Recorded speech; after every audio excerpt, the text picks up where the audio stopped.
À la Côte d'Ivoire maintenant, ils ont clairement tous les deux un air de famille qui se voit sur leur visage.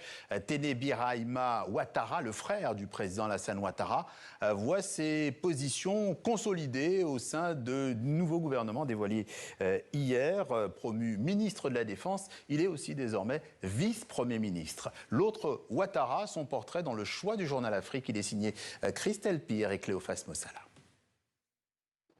Jour de rentrée pour le nouveau gouvernement et la plupart des ministres sont des habitués. Le président ivoirien Alassane Ouattara détaille les axes prioritaires. Nous devons en effet maintenir une dynamique soutenue dans tous les secteurs stratégiques en vue d'accélérer le développement de notre pays tout en préservant la sécurité, la cohésion nationale et la paix.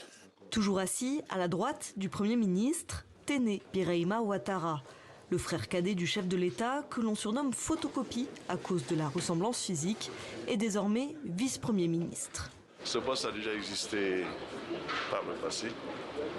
Je pense que son Excellence le Président de la République a pensé que je pouvais apporter ma contribution à la coordination de l'action gouvernementale pour la création de ce poste qui vient en soutien à son Excellence le Premier ministre.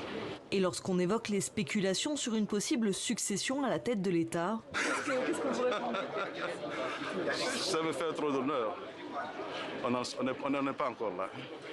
Après avoir été élu à Kong, Téné Birahima Ouattara est désormais député d'Abobo. Le frère du président fait partie des fidèles, surtout après le décès d'Amadou Gon Coulibaly et d'Ahmed Bakayoko. En devenant en 2021 ministre de la Défense, Téné Birahima Ouattara est sorti des coulisses pour occuper la scène médiatique. Alors que selon l'actuelle constitution, ce quatrième mandat d'Alassane Ouattara devrait être le dernier, toute la Côte d'Ivoire se demande qui sera le futur dauphin. Bien sûr que les commentaires vont bon train.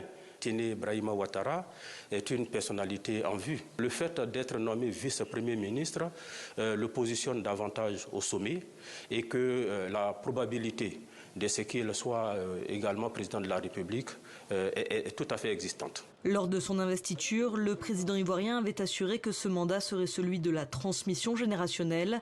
Maître des horloges jusqu'au bout, Alassane Ouattara disait en 2022 avoir une demi-douzaine de noms en tête pour lui succéder.